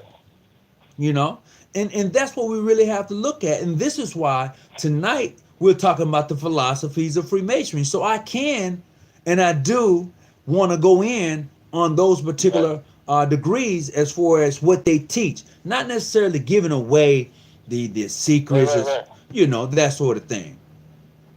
Right. So, again, to any brother that's watching, I know that I speak to some of the brothers that watch the show personally, right? Mm-hmm. That are PHA or Black Ancient Free and Accepted Mason. So I know for sure that the majority of brothers that tune in are Freemasons. Right. Notice. But so again, going back to the Bible, right? Right. Christian, personally, Freemasonry is universal. Uh-huh. Brother who was just on was breaking down. Right. So, but the Bible has an esoteric doctrine to it. Mm-hmm. So Masonry teaches us this. So, like for example, let's say we go to Corinthians, the book of the letter to the Corinthians in the Bible, right? Right. And in certain Masonic rituals, you'll see different scriptures. It all depends on your jurisdiction. It depends on your jurisdiction. Mm-hmm. Mm-hmm. There's different scriptures that you'll hear in the ritual. So let's say, for example, like the letter to the Corinthians, chapter 6, verses 19 through 20. Mm-hmm. It says, do you not know that your body is the temple of the Holy Spirit who is in you, right, who God gave to you, and that you do not belong to yourself, right? Right. So, and it goes on, but the point is that you see in the beginning of that particular passage, the Bible says, do you not know that your body is the temple of the Holy Spirit who is in you, right? Right. The Bible is telling you, if you read it, forget about church, right? And Masonry, we go deep. We deal with these type of things. Yeah, Masonry, we go deep. Telling you that, yeah, the Bible is telling you that basically you are the temple of God, right? Right. And you see the same thing like in the Gospel of John, chapter 2, verses 18 through 21. It tells you about how Jesus, he was having a controversy with the Jews, and he told the Jews, he was on the porch of Solomon's temple, and he said, destroy this temple, and in 3 days build it up, build it back up, right? And the scripture tells you then that he was talking about the temple of his body, right? So of course we know in Masonry that we deal with King Solomon's temple. King Solomon's temple is symbolic of the lodge, and the lodge is symbolic of you, right? The human body, you. And when and biblical allegory, and this deals with Freemasonry, of course. When Solomon built his temple, the whole purpose was to build his temple to be a house for God to live in. Right? So the human body is like that. That's what Masonry is teaching us. The human body is the house of God, right? So in Masonic philosophy, in the ceremonial degrees, we see all of this type of teaching. Freemasonry is teaching us that,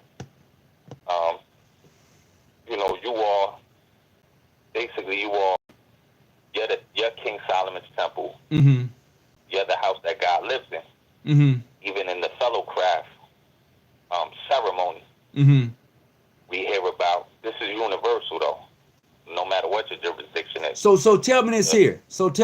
Brother Phil Jackson just asked, what if I'm not a Christian? Brother Phil Jackson, you have to elaborate a little bit more on that, as far as why, what if you're not a Christian? What do you mean, what if you're not a Christian? I just want to, I cut Brother Freemason Unlock off, because that was that question right there definitely kind of threw me for a loop. Christ wasn't a Christian. Oh, okay. Somebody just broke it down to him. Christ wasn't a Christian. Go ahead. Right. Yeah, so as far as what he's saying, right? Okay, brother Jackson. Yeah. Not Brother Jackson. Brother Freemason Unlock, you got about 4 minutes, and Brother Jackson, you can call in 4 minutes, okay? Sorry about that, Brother Freemason Unlock. Yeah, so as the brother was just saying, the legend of Hiram Abyss, remember, Hiram Abyss is resurrected so that the lost word of a Master Mason could be restored. So the legend of Hiram Abyss God's alluding to the legend of Horus, Mm-hmm. an Egyptian legend, Mm-hmm. is also alluding to the legend of Jesus Christ. Okay. Masonry Okay. is teaching you already that. Mm-hmm. Are you imitating Hiram Abiff, the widow's son? Right. That you are the Christ. Mm-hmm. The Christ is you, like the brother said. Forget it. Don't think about taking that whole story of Jesus as being literal. Mm-hmm. Masonry is teaching you a great secret. Right. That you are the Christ, man. The Christ nature is in you. And Mm-hmm. you'll see that like in the Bible. And Mm-hmm. Colossians, for brothers who do study the Bible, and Masons should, the letter to the Colossians, which is in the New Testament, Mm-hmm. right? Chapter 1, verses 26 to 27. Mm-hmm. It says, this is the mystery that has been concealed for centuries and for generations, but that has now been revealed to God's saints. Mm. God has made known to them, right, the knowledge of the riches of the glory of this mystery, so that they can make it known to the Gentiles. And this mystery is the Christ in you, right? And since time is limited, the point is, man, just study your Masonry. The more you study the Bible and everything like that, Right. you'll start to study it, read it. Mm-hmm. You'll understand that the Jesus Christ legend is going to teach you that you are the Christ. I'm gonna share this here. I'm gonna share this, brother Freemason Unlocked. My next video for next year, when I first come on, I'm gonna share my altar with everybody. Yeah. Yeah, brother Tony Muhammad, brother Hawkins, brother, however you want to put that. Yes, I'm going to share it with you. It's an altar dedicated to my ancestors. Okay, nice. Absolutely. Oh yeah. That's that African. That's that African style, you know. Oh yeah. Oh, for sure, for sure. And you know what, brother Jackson, you can get ready to call in about 2 minutes at 30. In about 2 minutes. Call in 2 minutes like that. A lot of us don't understand an altar in your home that is dedicated to your ancestors, those who are gone before you. And my thing is to remember my ancestors. Never forget them. Never forget if not for them, there is no me. So when I say ancestors, I'm talking about not only family, I'm talking about my lodge brothers too, those who have gone. Right. You know, so I'm talking about the whole gamut of those who have helped develop the man that I am today. So with that being said, brother Freemason Unlock, I want to thank you for coming on, bruh. I certainly appreciate you. Anytime, you're certainly welcome to call into the show. You know, tonight I'm giving you open invitation, period. All right? That's straight up. Bro. That's between me and you and everybody else that's on here. You got open invitation. You can call in anytime you want to and give me whatever you want to give us. And so with that being said, I want to say thank you. I appreciate you. And I look forward to getting with you before the end of the year. We're going to talk tomorrow offline, all right? All right, thank you, man. So all the brothers, though, on the square, much brotherly love, relief, truth, peace. All right. So, brother Jackson, you're up next on the show. So come on in, you're up next on the show. So we got our brother Jackson coming up. We have brother Reynolds, Baron Reynolds, who was from the Most Wishful PHO Lodge out of Florida. We certainly welcome to have him on tonight. He was our first guest. Then we have, of course, our very own Freemasonry Unlocked came up on tonight. So it's been an exciting show so far, but I'm going to tell you this here while Brother Jackson is getting ready to call in. So I'm going to talk to you about a couple of other degrees. First, as your 10th degree on the Scottish Rite side, your 11th degree, your 12th degree, and 13th and 14th degree. I want to let you know, when you are involved in Freemasonry, these degrees only become important when you understand what they're all about. So we're going to take a look at the 10th degree. Okay, so the 10th degree is called the Master Elect. Master Elect, that is the 10th degree. We learn in this degree that a person who has who has violated his obligation, regardless of his station in life, would not go unpunished. That's what that degree teaches. Once again, the 10th degree on the Scottish Rite side, okay, Master Elect, all right, it says that a person who violates his obligation, regardless of his station in life, okay, would not go unpunished. That's what that degree teaches. Now I'm gonna break this down to you a little bit more. So let's step up a little bit. We're gonna go to the 11th degree on the Scottish Rite side, which is the Sublime Master Elect. Sublime Master Elect degree. Okay, so this degree, it dramatizes the importance of a good citizen, that his honesty and respect for others should be rewarded. Did you not hear me, brothers? Did you not hear me, sisters? I mean, this is what Freemasonry is really all about. When you're able to lay that foundation down and understand what these degrees are all about, you understand that we're supposed to be respectful of each individual, regardless of their station in life, regardless of their affiliation.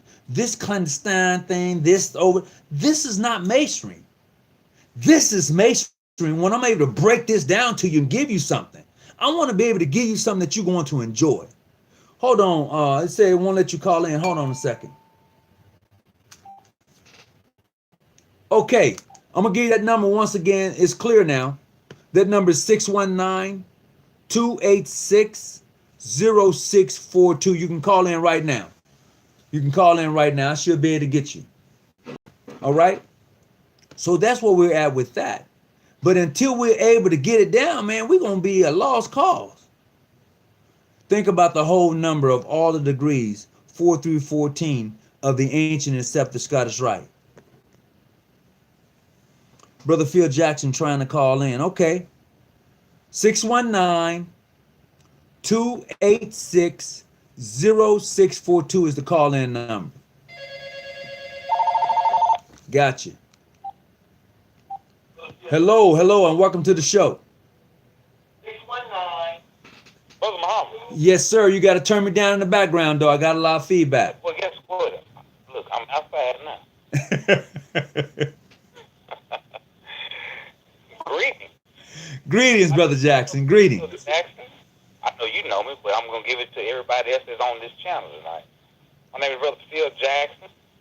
I am past master of Antioch Lodge number 192, Hattiesburg, Mississippi, working under the most worshipful King Haim Grand Lodge for the state of Mississippi. So hold up right there. So when I come home in a couple of months, come home, man. Now, you know I'm from Mississippi, right? Yes, sir. I thought you ran Alcorn area. You said you went to Alcorn, right? No.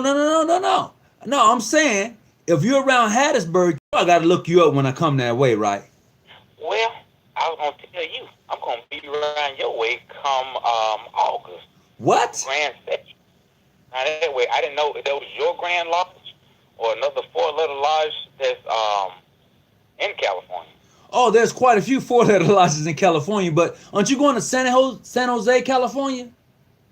I'm not sure. I'm going with my Grandmaster August of 19. Get it that way. Okay. All right, well, you know what? You're welcome. You let me know when you get to California. I'll see if I can find you. That's no joke. So we're going to do that. We're going to make sure we do that. Oh, yeah, that's for real. And not only that, what I'm going to do is our grand session. If you're in California, I'm going to make this announcement. If you are in California in June of this year, San Bernardino at the Doubletree Hotel, our annual grand session, that is going to go from June 13th, 14th, and 15th, checking out a hotel on the 16th. So you're welcome to come out and enjoy this great festivity for our grand session in San Bernardino, California. And if you want a personal invitation, I would email that to you. So if you want to get with me. You know I want it, Brother Hawkins. You know I want it. So you want to come out. All right. So you know I want it. But I don't want you making 2 trips though, bruh. Well, look, I'm going to tell you this here, man. I wanted to talk about what we was talking about tonight, man. We'll get that situated a little later. Go ahead, talk. Go on, talk to me. Oh, man, when I come on tonight, we was talking about there was a brother talking about the Royal Lodge, and I'm the high priest in my jurisdiction, in my local, my district, and I'm the grand I'm the grand scribe. Okay, go ahead. Yeah, I'm the grand scribe for the state of Mississippi. Okay. And we was talking about that. We was talking about hiring a bid. We were talking about the legend itself. We talking about the Holy Bible. And I've been sitting here and I've just been having all kind of fits, want to get into Okay, brother Jackson, you on the show now, baby. Go ahead. and I want to get into it. Go on, get into it, man. Okay. All right. Now, we talked about the Holy Bible. Right. We talked about, you know, I always caution myself when talking about things in public that I went through in private to get. Okay. I'm trying to say. Okay. I've always cautioned myself as I progressed in Masonry to understand that the only thing that's private, the only thing that's secret are the past. You know what I'm saying? Go ahead. So, yeah, right. So, when we get to talking about it, I want to talk about the,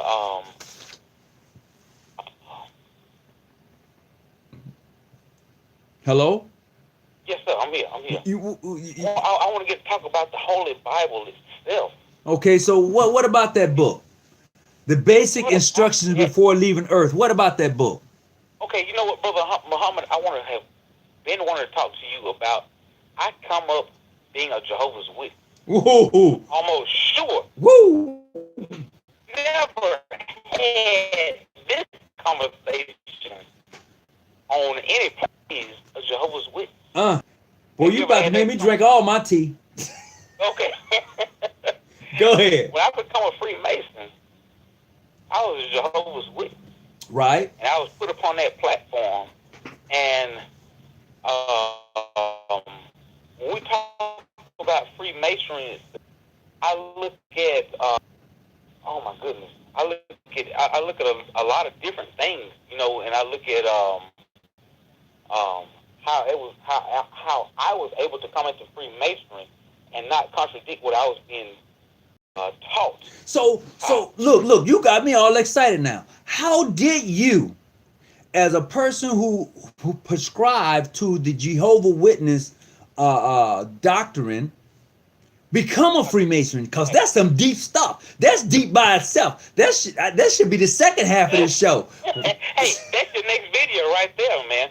Being a Jehovah's Witness and being a Freemason. You know what? That's probably gonna be the first show I'm gonna do next year, bruh. The first one for Yes, indeed. But go ahead, talk to me. Well, I'm gonna tell you this here, man. Being a Jehovah's Witness was something that was able to teach me how to talk in public. They teach you as a young person, 9, 10 years old, to become what they call a publisher, and you're able to read about 10 to 15 Bible verses on a Tuesday night, Tuesday, Wednesday, Thursday night, and able to speak in front of crowds of 50 to 75 to 100 to 150, depending on where you live. So you know, I'm from Hattiesburg, right? And you know, Hattiesburg is a big city in the state of Mississippi. Right. You know what I'm trying to say? Yeah. And you're from Mississippi, so you understand where I'm coming from. I got you. Okay. So I started from a young age, 8, 9, 10 years old, speaking to crowds of 80, 90 to 100 people, or they call publishers. And then I was able to, one of my best friends is still my best friend to this day. When he wanted to become a Mason, he came to me and said, "Hey, you know what? I want to become a Mason." And we talked about it. I said, "Man, them folks crazy." I said, you don't want to mess with nothing. I said, "They crazy." Listen here now, bro. Right. I said, "Them folks is crazy." I said, "My uncle is one. My granddad is one." I said, "My grandmother, she was Eastern Star." I said, only thing I know is that it's something supernatural." He said, "Well, let me ask you something. You love your grandmother and your grandfather?" I said, "Yeah." He said, "Your uncles and your aunts?" I said, "Yeah." And then he said, do you think that they would be a part of anything that was sacrilegious or that was demonic or anything like that? I said, no, I don't think they would be a part of none of that. And then we got into the whole discussion of the Prince and the ancient free and accepted discussion. Mm-hmm. So when I come to that part, I said, you know what? He said, it's ancient, free, and accepted. And at that time, I didn't know what Prince Hall was. You know, what it was explained, but it wasn't explained to me in a bad sense. Mm-hmm. It said, hey, this was the first black Mason that came through the Scottish Rite that went to the other side Mm-hmm. and then came all the way through. And, you know, that's who he was, and that's who the brothers and sisters in our jurisdiction, that's who they go to. And then on our side, we go to the four-letter side. You know, and it was never, we talked about the brother from last night, the traveling man. I was on that discussion last night, and I got kind of upset, but I trying to, what it said, to do your passion. That's what I'm trying to say. So I'm trying to subdue my passions with people like that, you know. And so it was brought to me like that, and I've been a part of this organization for loving 10, 12, about 11, 12 years now. Okay. And I've enjoyed myself. I've enjoyed my journey. I've enjoyed my travels to various states, different states, within my jurisdiction, outside of my jurisdiction. Right. And I've really enjoyed myself. And I enjoyed this channel. I enjoyed to get involved with the brothers and sisters that's a part of this channel and a part of the conversation that we have, you know. My big thing is that I appreciate the way that you don't have any discrimination against these various jurisdictions. You know what I'm saying? My biggest thing with you is I appreciate that you come along, you're ancient, free, and accepted Mason, and you have a very good conversation with brothers and sisters with outside of our jurisdiction. And I just want to get on here tonight and be a part of that. Well, the ideal is, and I say it again until I can't say it no more, this platform is built for that. The brothers of John G. Jones, Grand Lodge of California, who has charted this, who has charted the Research Lodge number 147, we have clearly said that this will be an open platform for Freemasons. Okay, we wanted to be different than other jurisdictions. We wanted to say, okay, if you want to talk Freemason, the Order of Eastern Star, we're open for that. We're not going to just close our doors and say we're not going to talk about it. No, let's have that conversation. And you know what? As long as I've been dealing with you and this platform, I've dealt with various brothers from the Prince Hall affiliation, PHO, AF and AM, and we have talked and have gathered. Brother Lewis up there in Memphis, Tennessee, Brother Rock 101. You know what I'm saying? Different brothers, you know, from different jurisdictions. Right. I have learned to accept as brothers and have learned as brothers. You know what I'm saying? And in my opinion, that's the way it was always meant to be. But then, brothers, the keyboard warriors, not the ones. A lot of books. I go to the public library right here in Hattiesburg, and I read different books. I talk about different books, and we talk about different things. And I take it back to my lodge. We group me message. We bring it straight back to. That's what I love about it the most. You know, that I'm able to share things with my brothers and my sisters. There's an inbox message for you. What I find. Brother Jackson, there's an inbox message for you. It says, Brother Phil Jackson, inbox me when you are done, please. And that is from Brother Jimmy Fenton, Fenton. Okay. Yeah, he said definitely when you get done, you need to inbox him. You need to like get in contact with him. Okay. I'll do that as soon as I get off with y'all tonight, man. Yeah. So the idea of this show, and I've said it several times, but I just want brothers and sisters to realize that this show is open to learning. This show is open to the development of Freemasons in the Order of the Eastern Star. And what I'm finding is that a lot of people don't know a lot of stuff, but they claim to be Masons. I'm finding a lot of people take these degrees back and look at what they teach. So tonight, as I was just going through some of the things that I can recall and read as far as what these degrees teaches, I hope that if you are of these degrees, that you will go back also and learn them. And even if you're just a Master Mason, go back and reread your obligation and understand what it's saying. Even if you are an into apprentice, go back and read your obligation. Even if you are a member of the Order of the Eastern Star, go back and look at those 5 herons of the order and see what they teach, see what they mean, see where you're at in the life that you have to represent one of those herons. Maybe you are a widow, maybe you are married, maybe you are a sister or daughter or wife. When you find where you fit, understand what they teach. It helps you to become the best Eastern Star that you can be. It helps you to become the best wife you can be. And the same thing goes for the brother.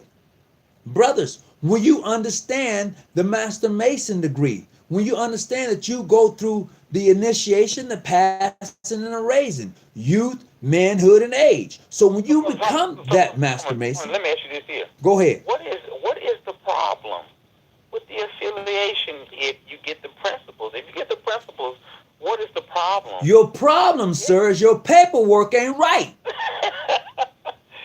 There is no problem. That's a mindset that was taught unto you. Brother. If I would have came in, my best friend, Horace Hayes, I came into this organization because he brought me into this organization. Mm-hmm. Have you ever heard anything bad about Masonry? I said, no, I just thought they worship the devil. I'm scared of it, this, that, and other. He said, do you ever had anybody that was a part of the organization that was within your family? I said, yes, my grandmother, my grandfather, all of their boys, and this, that, and other. He said, do you think they worship the devil or done anything bad? I said, no. He said, well, why won't you come into this lodge with me? And I said, well, you know what? And it scared me. And when we came into this organization, I said, man, I was never taught to hate or to any other jurisdiction that wasn't a part of my own to have bad feelings for. You know what I'm trying to say? And that's my problem with what we're doing right now with men that's 40, 50, 60 years old.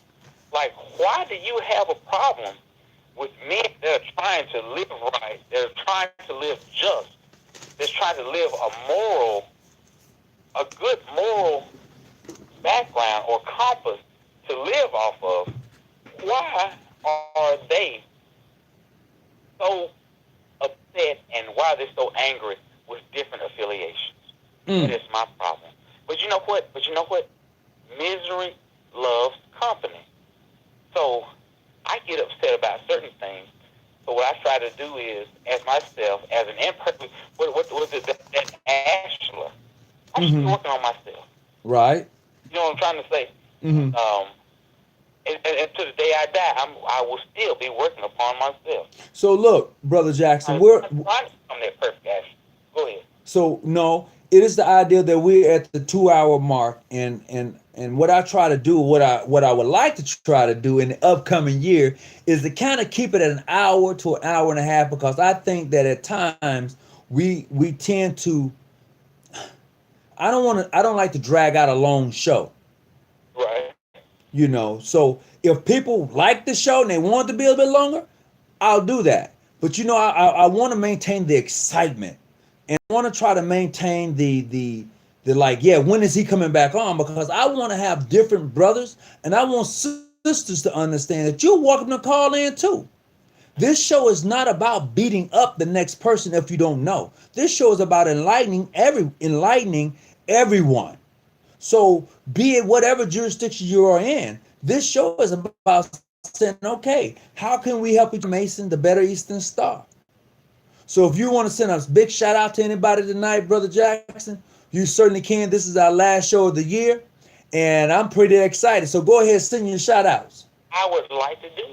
I would like to do it. I would like to give a shout out, first of all, to my Grand Master, Brother James M. Lewis, from the Most Worshipful King Hiram Grand Lodge in the state of Mississippi. I would like to give a shout out to two of my past masters, Brother George Ray and Brother Stephen Bullock, both of Antioch Lodge number 192 out of Hattiesburg, Mississippi. And you know what, brother? I can't wait to see, man. I'm ready to go ahead and make that visit over there to California. I've never been to California before. I'm from Hattiesburg, man, and I'm ready to come that way. I heard that. Well, we're planning to be in San Bernardino for our grand session. I know Brother Shahid has been like, where you gonna be at? Brother Shahid. Make it happen, brother. We're gonna make it happen. Brother Shahid, my cell number is 619-985-1184. And you can call me on this number in about 5 minutes, Brother Shahid, and I will have and give you that information. And if anybody else wants it and they want to come join us for our annual grand session, you're certainly welcome to do so. And I will definitely give you the breakdown on what's going to take place. And we're looking to have a good time. We don't want to disappoint anybody. So June the 13th, no, that's Thursday. June 13th is Thursday. That's a check-in time. We do a little fellowship. On Friday, we do what we call degree work on all degrees on Friday, unless the Grand Master wants to change that. And also Friday night, we do a meet and greet. On Saturday, it's all Blue Lodge. Sunday, we close out. So certainly we're looking, if you want to come join us in San Bernardino during that time, you're certainly welcome to do so. Our registration for out-of-town guests is $60. Our registration for those who are under the jurisdiction is $100. So definitely, I'll get that information to you. If you want to personally text me at 619-985-1184, you can text me, let me know who you are. I will then email you the information you want and so desire. But best assured, you're going to have to get past the Tyler. I just want you to know. Now, you can say, Brother Hawkins, you invited me. You accepted the invitation, but you're going to have to meet the Tyler at the door. Okay. And you know what? And it's just fine with me, bro. I'm just saying. What it's all about. And now, if you get to me before you get to the Tyler, I'll vouch for you and walk you on in. Okay. So tonight, we're going to go ahead and sign off. But Brother Jackson, don't forget to check out Brother Fenton. He wants to definitely get with you. So I'm just going to send a big shout out to everyone tonight. Definitely want to send a big shout out to my Grandmaster, Calvin Sanders, 33rd, 95th. He has his 95th. I definitely want to send him a big shout out. Let him know how much I appreciate him and allowing me to carry on this show under the name of John G. Jones. I appreciate that. I also appreciate those members of the Ancient, Free, and Accepted Masons. All of my brothers and sisters of the order and brothers of the craft. I appreciate you. I thank you for your support. And I'm expecting and I'm suspecting that this show is going to grow with your help. So please, by all means, tell somebody about what we're doing here. Subscribe, like. If it's something that you think should be added, let's do it. Let's make it happen. Let's turn it up, as they say. Let's do it, because this show is different than any other show that you're going to find on YouTube, period. So, with that being said, Brother Jackson, I appreciate you. I'm going to go ahead and close the line out for tonight. Thank you very much for coming on. I really enjoyed y'all, man. We'll catch you a little later. Thank you very much. And as I get ready to sign off tonight, as always, please, whatever you do, keep your light on, stay out the bushes, be safe over the holidays. I don't want no distress calls on my phone. Come get me, brother. But you know what? That's what it's all about. Be safe, people. Be safe, my brothers. Be safe, my sisters. Fairest among thousands altogether lovely. And let's remember, one love. I'm out. Oh, was somebody just post them? Hold on. Yes, yes, brother Shahid. Thank you very much. Almost. So let's keep pushing it. Let's keep pushing it. Brother Shahid, give me a text. I'm open. You can give me a text or give me a call later.